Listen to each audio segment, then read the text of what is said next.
Okay. Hello, everyone, and welcome to our next journal club. So happy to see all of you. So we have also some other people coming. Mansour, it would be great if you can also switch on your camera and so that we can see everyone. And now I would like to, just without further delay, to give the stage to Müzeyyen so that she answers like the comments and questions which were posted in YouTube. Müzeyyen, the stage is yours. Hello, everyone. First of all, I would like to say sorry about my pointer. And unfortunately, that's a great story, but I couldn't make it clear during my presentation. Hopefully, during this question answer session, it may help to figure out more. Yeah, the article was AgRP-neurons encode circadian feeding rhythm. And the first question was, is there any information about the connection between sleeping disorders and eating disorders? And indeed, when we look at this light pollution and obesity trends in US, they seems to be quite correlated with each other. And when we look at the also literature, there are information, for example, when we are sleep deprived, these light exposure also disturb our hormonal balance, and that's drive us also eating more. And also besides, for example, in this article, it shows also a psychological wellness. For example, if we have stress or anxiety, it may disturb our sleep. That's also in a chronicle way, when we think about the long term, it may also cause obesity. So definitely there is. The second question, is there any also question in there? Should I just continue? Sure, I think there are no questions. Okay. And some question was, do you know if any neurons in the hypothalamus have a similar circadian rhythm? When we look at the hypothalamus or all over the brain, this feeding behavior comes out with all their communication. So it is kind of a keep job. And is there any similar circadian rhythm? And in the hypothalamus, there are many different types of neurons. So I didn't check all of them one by one, but just a couple of examples. One of them is LH or exergic neurons, and they are getting active during the dark phase. So it shows opposite pattern to AgRP neuron activity in ad libitum animals. But when we look at the PVN, paraventricular nucleus, GRF positive neurons, their activity also getting high during the light phase. So it seems to be not maybe the same pattern, but there are similar time point of the day they are active. Is it okay? Excuse me, Müzeyyen. So you're talking now about the rodent models, right? Because rodents, yes, they are nocturnal animals, right? So we need to keep that in mind when we are comparing to some other animals which are not nocturnal, right? Yeah, exactly. Animals are active during the nighttime, so they eat and locomotor activity is high during the dark phase. So their active time is dark phase and resting time is light phase. Here also, when we look at these graphs, also that's also something confusing. ZT0 is light onset, and 12 is dark onset. Okay, I'll continue with the next question. I would like to ask about the hormonal balance. Now I can't see all the questions, but in generally it was mentioning about, do they monitor the other neurons? When do they activate AgRP neurons? What's going on in the periphery? So in this article, they didn't monitor the hormones, hormonal levels. So that's we don't know. But also there is how the question was, AgRP neurons also modulates levels of peripheral hormones. So as far as I know, AgRP neurons don't modulate the satiety, the hormones, basically. They are, as far as I know, for example, for the ghrelin, leptin, insulin, they receive the information, those neurons, those hormones activate or inhibit AgRP neurons, but AgRP neurons activity doesn't modulate these hormonal levels, as far as I know. Okay, because for me it was interesting if this effect which the author observed is only because of the central nervous system, reaction, or it also triggers some kind of not only in the periphery, like in the close the vagus nerve, but for example in the brain some kind of other hormones. It is only central system response, or also some kind of endocrinological stuff, because it is, I suppose, it is cascade of the signals. I know that it is not in the paper, it is not mentioned, but I'm just curious how it looks physiologically. If I try to speculate on that issue, definitely AgRP neurons receive the inputs from the periphery, sensory, and the other brain regions. That's why, of course, but now if we are talking about peripheral satiety hormones, they are not modulate them. But of course, the outputs come from all of their interactions. So. Okay, thanks. Okay. The next question is, what might be evolutionary meaning of light regulation of the AgRP neurons activity besides hunger? So when we are talking about evolution, this is quite a huge topic. And now when I think about these animals, first, how do they evolve, how this dark light cycle, feeding pattern, all these things, how it comes up. First things what comes to my mind, it might be about the diet, because the plant-based diets, eating animals, they are active during the daytime, they are diurnal, but the animals who are hunters, they are mainly active during the nighttime. So, and also, how do they see their pupil size also related with their feeding pattern? So which one comes first, I don't know, but now here I would say it can be related with their diet. And also we can put this topic under the foraging behavior. So it is still related with hunger, but so, and also AgRP neurons activity reducing fear. So it's also encourage the animals to find food-seeking behavior. And one another things, it might be about maintaining energy storage, because increased energy demand also increases AgRP neuronal activity. So, for example, there are some new studies. One of them shows cold exposure increase AgRP neuron activities to drive eat more to compensate energy expense. And also one another study shows acute exercise also needs AgRP neuron activity. And also so generally here I would say with this couple of examples, increased energy demands activate AgRP neurons. So there's one another thing. Now the story is a bit complicated, because now always we were thinking about AgRP neurons are active during the when the animals are active, nocturnal animal daytime.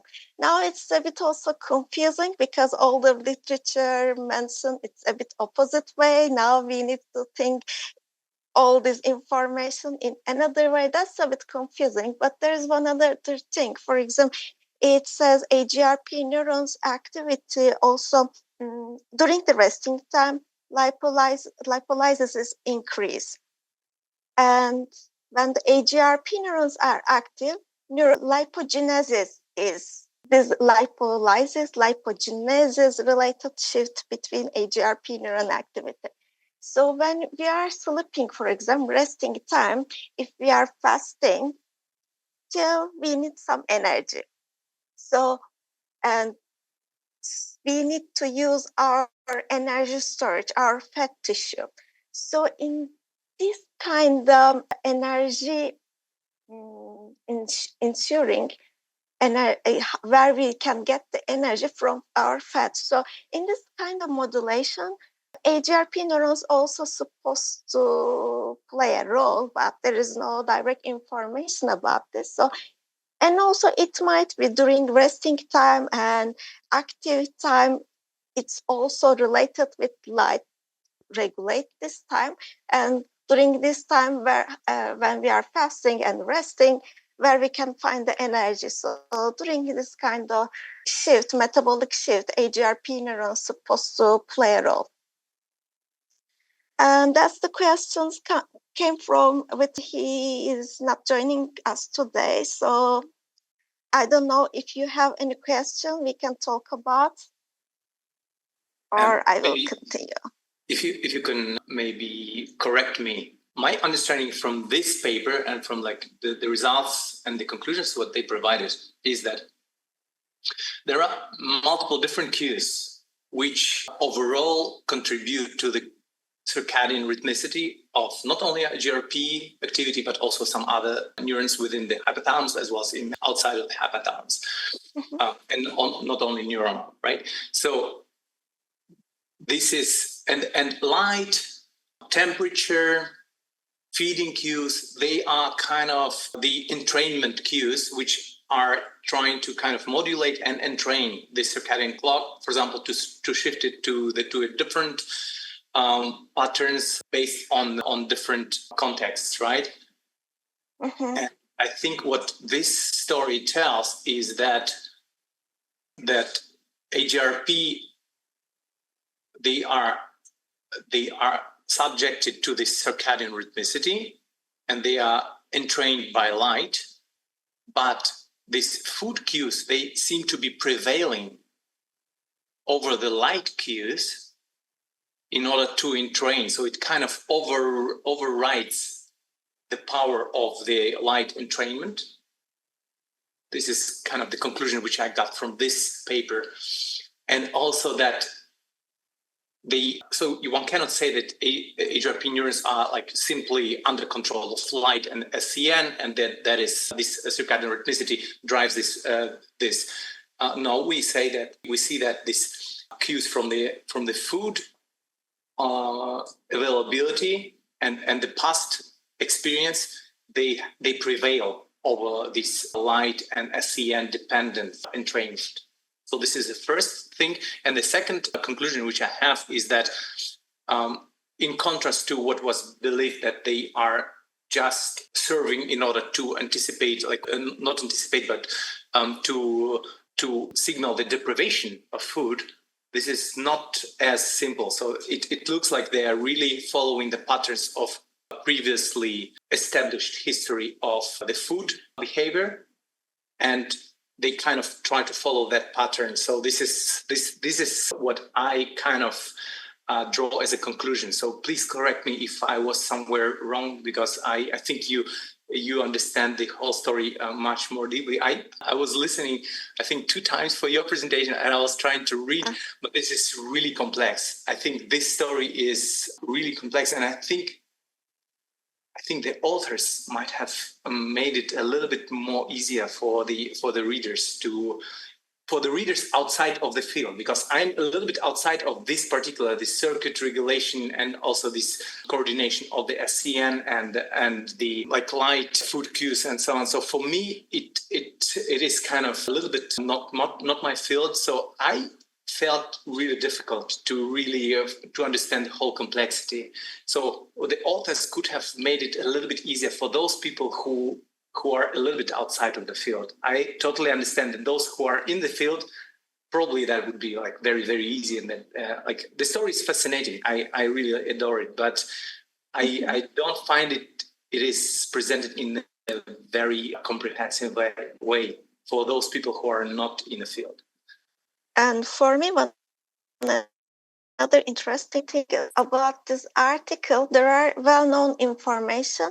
Now we need to kind of switch also our well accepted information because of this activity pattern, especially during the fasting.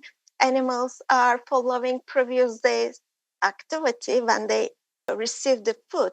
But interestingly, if they are fasting and if they are not getting food, the activity is still can suppress during their resting time.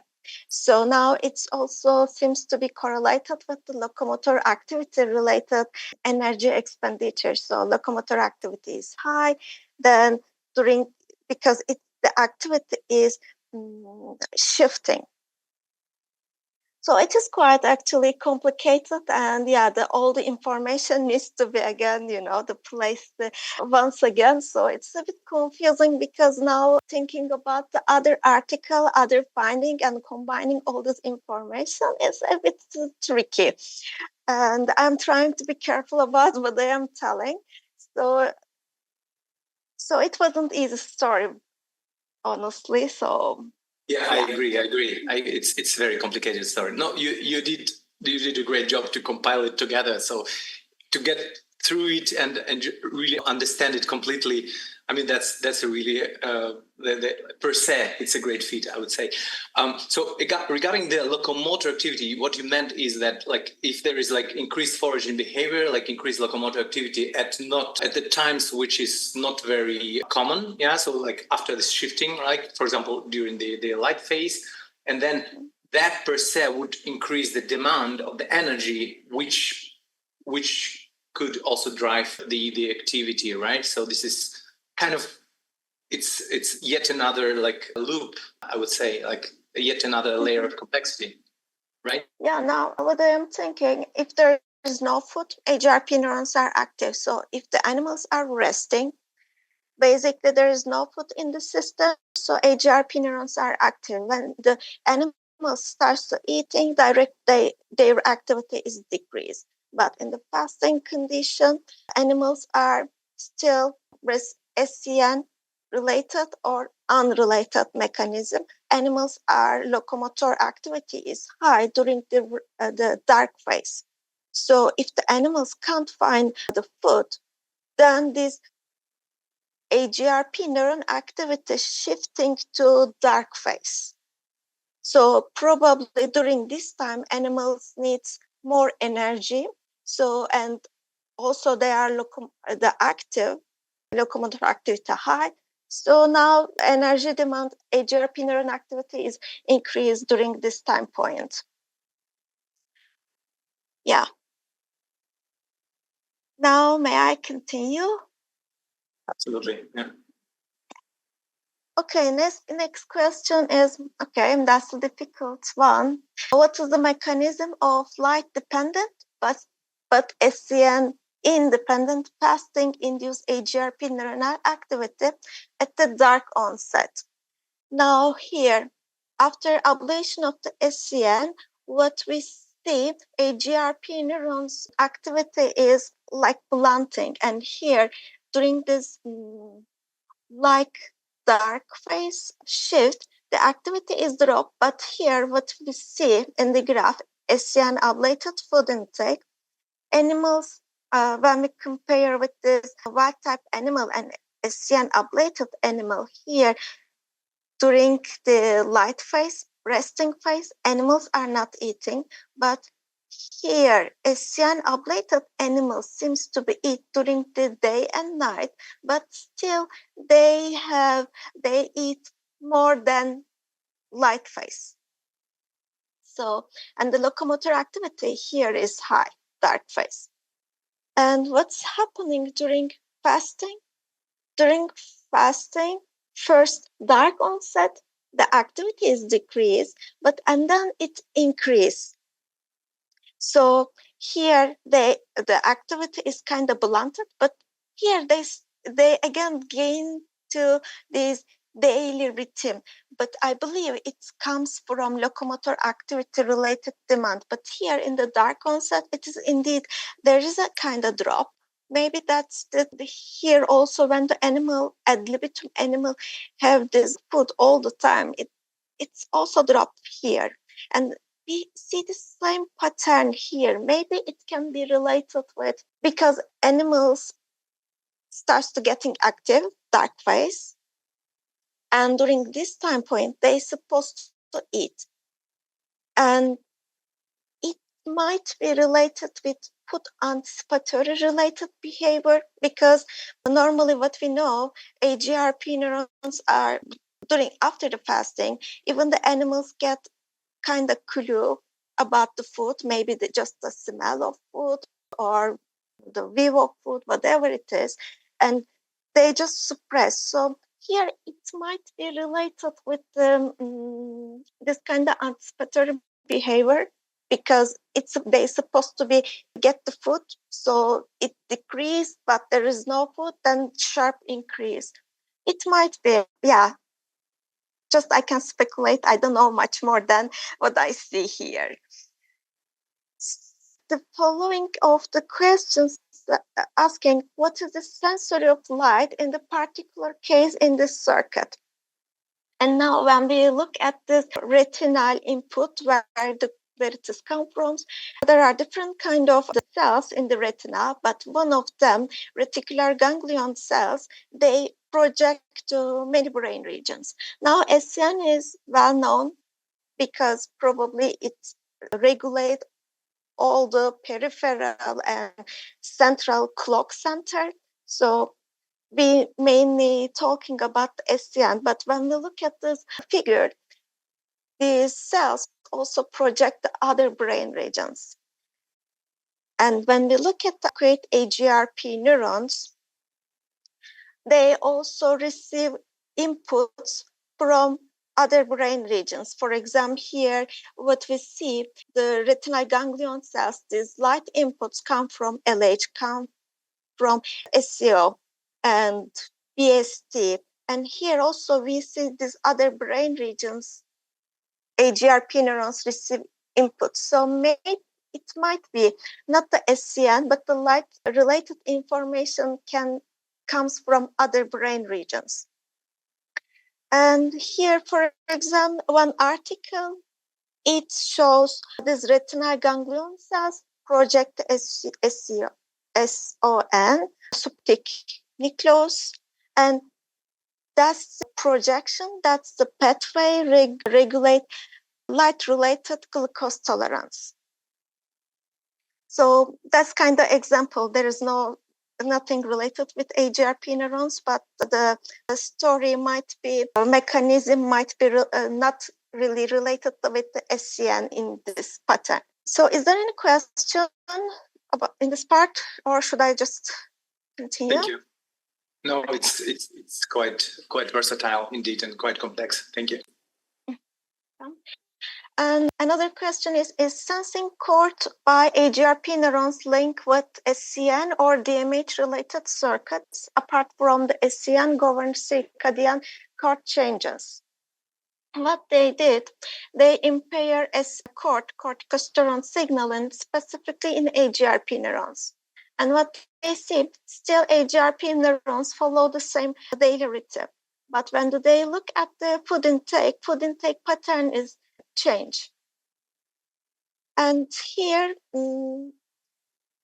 looks like everything seems to be normal, but when we look at the fasting condition, in the fasting condition, this SCN, the corticosterone impaired AgRP neurons response, it seems to be they lost the rhythm and they are always seems to be active. Here, when we look at the wild type and this corticosterone impaired neurons activity, their activity is getting high, and the day and night there is no, it seems to be there is no rhythm anymore, and they are always active. And here something is disturbing. I believe here cord and SCN ablation related. I don't think there is any relation with the SCN. And when we look at the DMH neurons, and when they ablate the DMH prodynorphin neurons, AgRP neurons activity is again blunted. Here, actually, when I look at all this information, I can't see any relation with cord signaling, SCN on DMH-related circuits. So all these are, when we look at them individually, they seems to be contribute in different parts of the story. But still, who knows what's going on underlying. So here, for example, I found one figure. I haven't accessed all the information about this figure, but it was showing, for example, the SCN, DMH neurons also project the PVN, GRF neurons. So, okay, maybe not in this pattern, but still they project and regulate, they project to each other and somehow they regulate each other. And this regulation, this neuronal pathway may still impact on this story. That's, I don't know, but here in this article, what they found, what they see, I couldn't see any relation. That's all what I need to say in this for this question. If you have any comments or question, we can discuss. Now the next question is about the outer tract glutamatergic and GABAergic input on AGRP. What is their overall conclusion about the context-dependent interplay of those inputs, taking into account major role of the DMH prodynorphin projection for the observed phenotypes? Okay, here when do they look at this specifically for GABAergic or glutamatergic inputs on the AGRP neurons after fasting, when the animals get the food? First, for example, GABA and the glutamatergic, it was the same. Their activity is increased, but then it decreased. So it might be, for example, here I put for the GABAergic, but it might be related with, for example, when the AGRP neurons are active and the animals see the food or just smell the food, and the AGRP neurons are, this activation is suppressed. So it might be this short-term suppression-related inputs can come from this kind of GABAergic and glutamatergic inputs.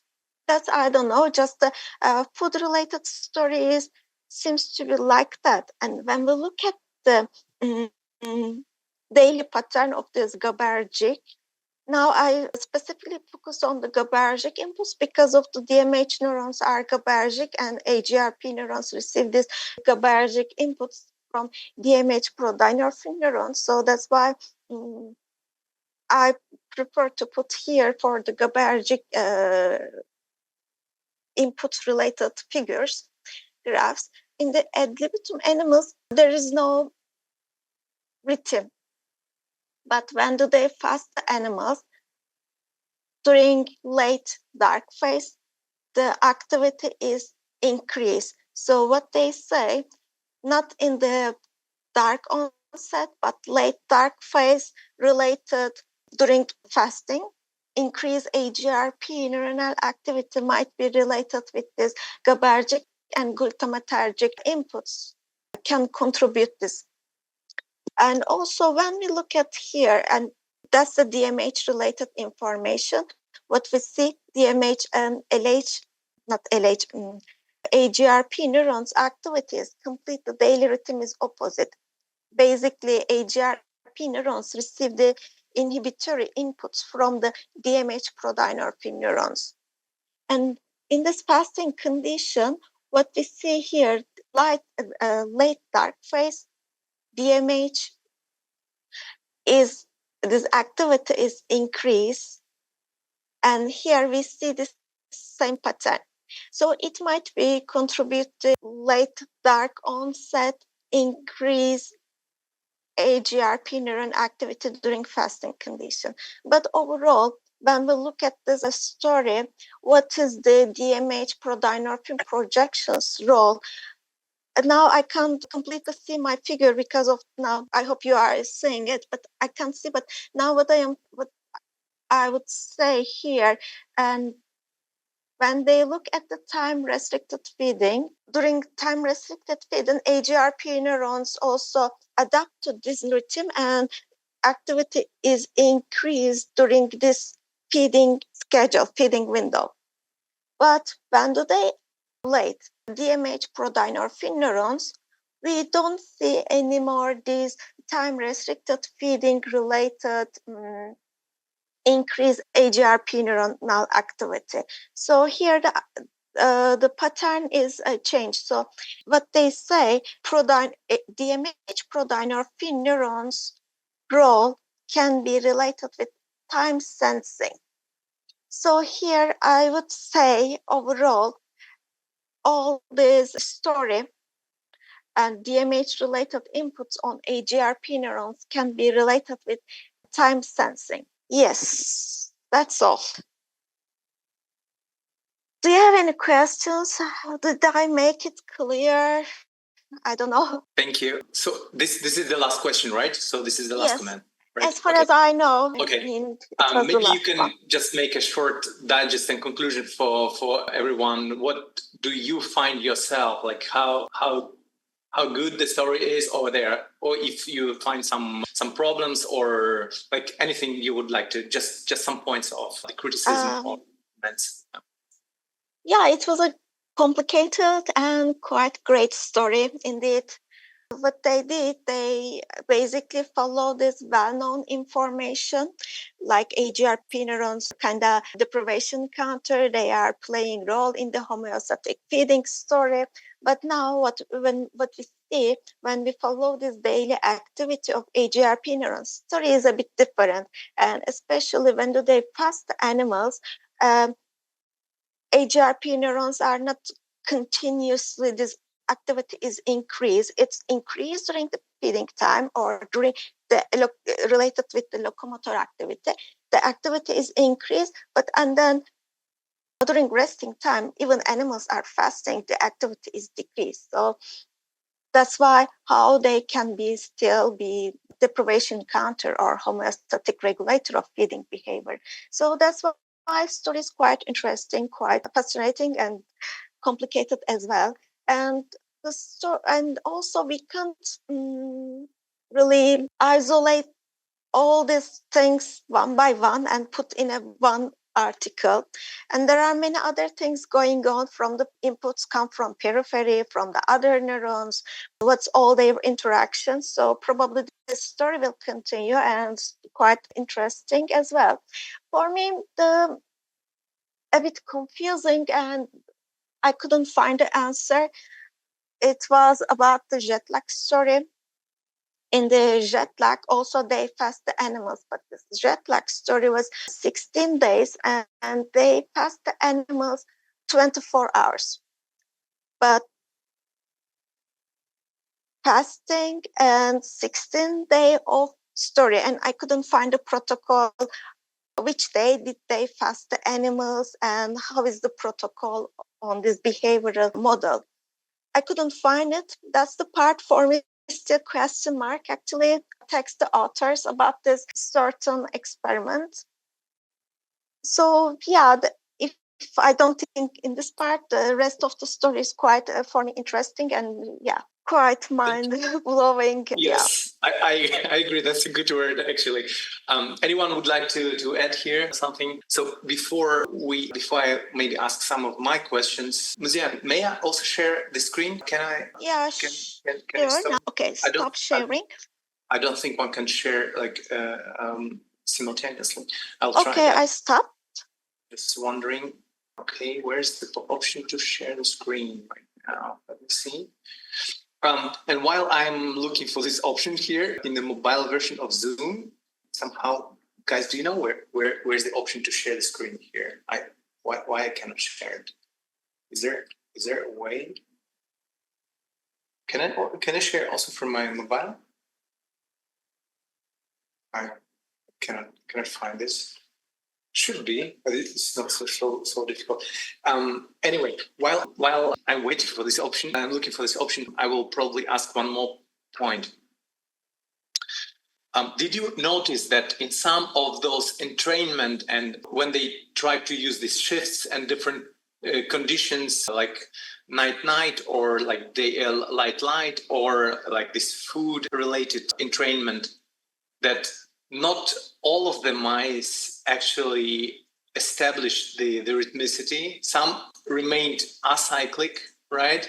So there is also some grade of stochasticity there. So kind of they try to imply overall about the whole regulation, but it is still even more complex than that. So kind of they propose like the simplistic model, which is in fact is even more difficult. Yeah. So that I think I found that point also quite fascinating. I mean overall, when we look at this fiber photometry related to the experiment articles, it is more transparent. So we can see each animal's patterns, what's going on. And when we look at them, indeed, saying something, just looking at the figure and saying something is difficult. And I believe when we work on behavioral topics, it's always the case, and not always animals shows the same pattern. This is very true. Yeah, you're absolutely right. Yeah, I agree. Oh, I have prepared something on this device as well to share with you, but somehow I cannot find a way to share it from the mobile device. So maybe I can first share from the other device, and then we can see whether I will find that other option. Okay, so now, let me share the screen, and so. Okay, so here I'm now starting to share. So you can see the screen, right? Yes, but now it is dark. Right. Okay. Okay. Now I see. Okay. A minute. Just for a moment, and in order to. Okay, I'm now trying to open what I have prepared for in the other one. Okay, I'll start sharing again. Okay. Okay, here you go. Do you see this? Yes, so I see. I tried to make some kind of a sketch or a kind of a scheme which would help to kind of to summarize their findings. Okay, why it is gone now? Okay, I think it is because just one node stopped. So I will try it again in a moment. And while I'm trying, so let me try it again. Okay, here you go.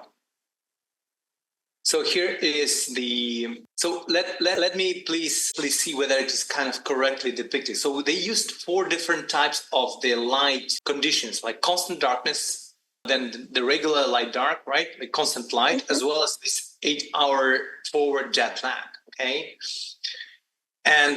And then they used like different conditions of the food, like ad libitum fasting and also this time-restricted feeding.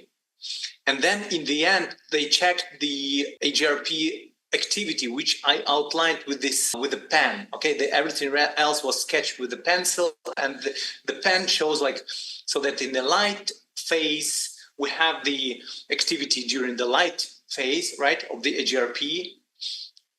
And it is dependent on the CN and also on the cohort, but probably also on some other neurons, including probably also those prodynorphin neurons. But if there is this food cues, they kind of prevail over the light and SCN, and they shift towards the food entrained ones. So, and this activity is predominantly, at least that's what they show, right? So that is dependent on this prodynorphin activity, right? So this kind of anticipatory activities. And this is, for me, this is what they have managed to found.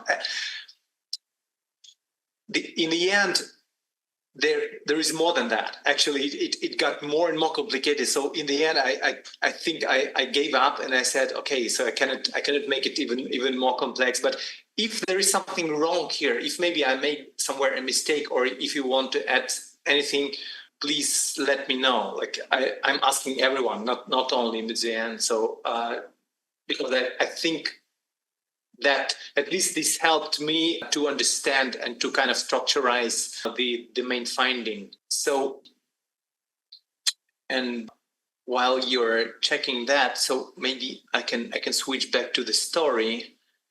And yes. And here I would say also during this fasting, we can't really look at individual behavior, because what they did, they look at the AgRP neuronal activity, but also they put the food intake pattern and also locomotor activity pattern. So during fasting, also locomotor activity and food intake also kind of. I know. Sometimes they are going alone. Sometimes it's uncoupled. Sometimes it is a little bit like depends on the condition. Is going indeed before, and the rest is kind of following later. I know. I thought I already included something about the food intake, also this bout change in this response to the cord, and then similar to this food intake here, locomotor activity change. But when I realized that if I include all of what they found, this scheme would it is already looking too complicated, I think. So I thought I will simplify and just concentrate on this AgRP activity mostly. But I agree. I mean, it is not. I don't think it is the full scheme of their findings, but at least it is a kind of one of the simplified versions. So yeah. So this is at least. Exactly. Yeah. When we look at all these different conditions, we're supposed to think about other behaviors, other neural networks or hormonal input. And it depends on the condition. They are coupled or uncoupled. So saying something, this is quite difficult. So that's why story is getting complicated and complicated. And yeah, and in the end also they look at the participatory behavior, just stimulating the neurons, giving food or not giving food. So yeah. Okay, I won't talk more and make it complicated, but yeah, I can't hear you. Right. So while I would say we could just come back to the story again and just reiterate the main conclusions from each of the figure again, since like your pointer didn't work right at some point. So just to make sure, like for figure 1, I think the main message is clear, right? So they just show that there is a coupling with the light, yeah. So they check the activity of the AgRP neurons, and that it is actually it's inverted if we invert in the fasted condition, so that it is active during the dark, not during the light. Yeah, so that's the main message of the first figure, correct? So then, like the figure 2 it's also relatively clear, so that here they show about the synchronization in the free feeding conditions. And they are trying to see this jet lagging, right? So they use this anticipatory. So the first time they show this anticipatory activity of these AgRP patterns, and they just try to follow the dynamics, like what goes first, like it's activity or food intake, and or the locomotor activity. Yeah. Exactly. Yeah. Right. Right. And then in figure 3, they look for those different types of currents, right? No, they're looking at here SCN ablation. Yes, it depends on the SCN or light Q. Or light Q, exactly. Right. And also cord, right? Here they use HSD. Here they also show that it is depends on the cord, because this HSD is an enzyme which metabolizes cord within those cells specifically. So like by that they ablate the effect of cord in this particular cell population. Okay, and then the figure 4, they ablate prodynorphin neurons. They find that this anticipatory behavior is gone, and they don't show it here, but they actually tried another population in these PVN TRH neurons, right? And they showed that it is actually not impacting, as which is shown in the supplementary figures, yes. right? Right. Then figure 5, what they do here is, time restricted feeding for the first time. And they now show this anticipatory behavior is really like you can really shift those. They try to shift those windows when they feed them and to see whether the clock of the AgRP activity, so to say, will follow. And they show it is really like that. And it is also, they show that it is dependent on the prodynorphin, which they show, figure 6. Yes, that's where they show that it is actually dependent on the prodynorphin neurons, right? Can you explain this one? Like what are they trying to say with this figure 6DEF?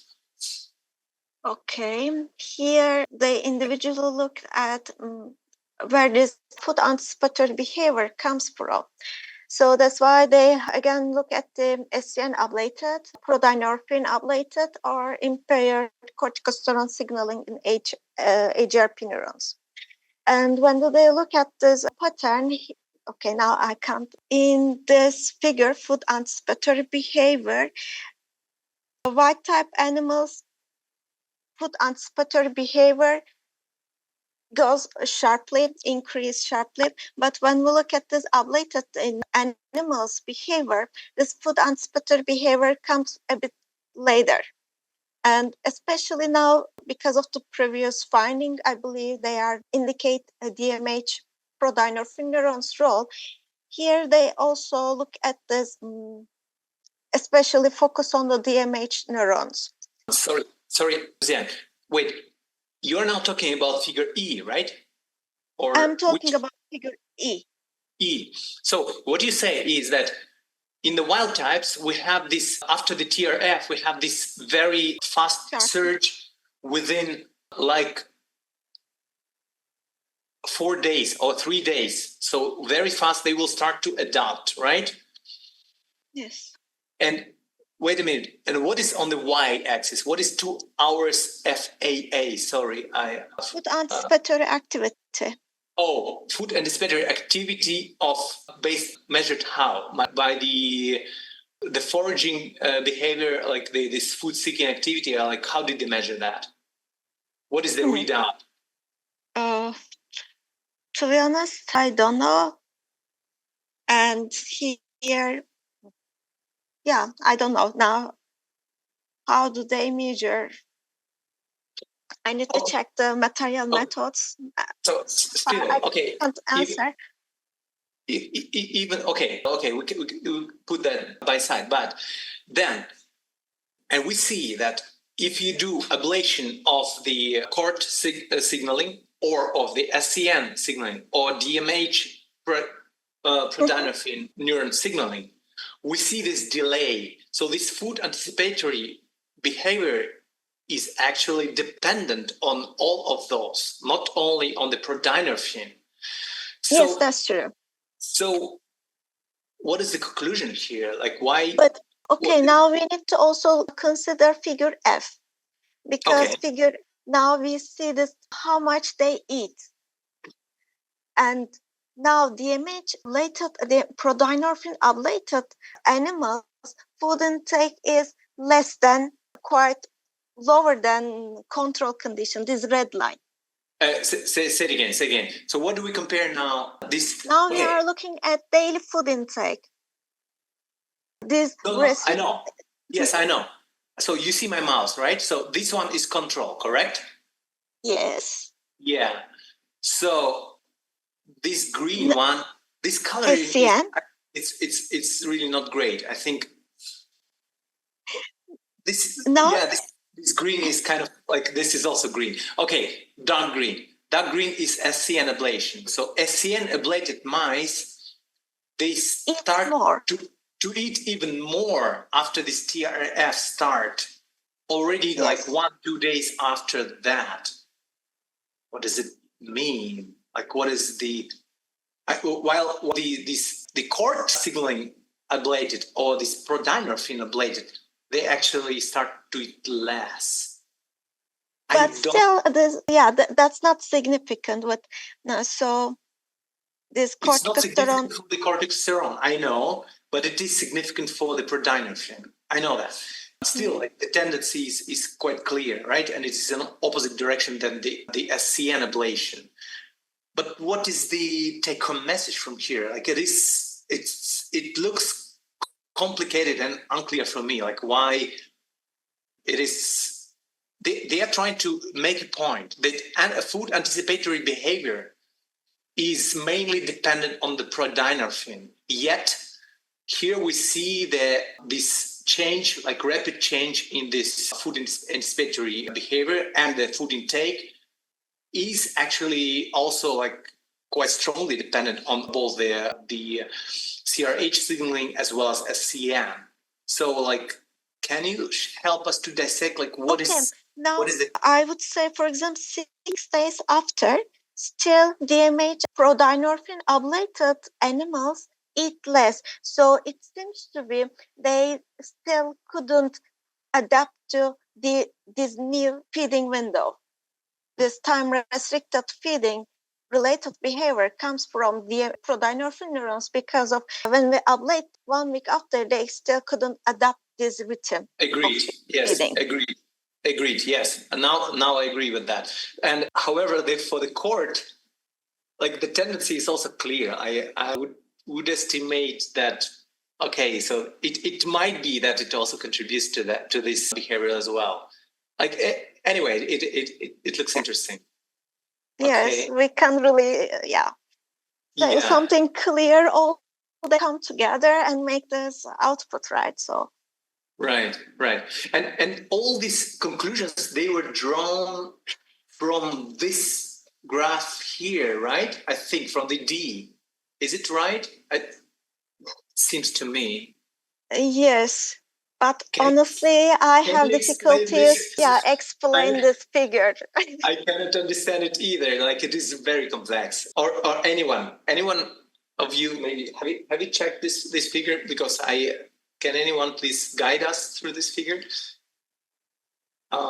Because that's exactly what I meant. Yeah. So, like, if you don't really, if you make conclusions without, like, the pointer, like, we are not sure which line are you talking about, which exactly panel are you talking about, and that is the problem which I had. So this one looks quite complicated. So I see what they see. They do the timed feeding during this short window, probably just 3 hours or something like that, maybe 4 hours. Yes. And then they are seeing that actually there is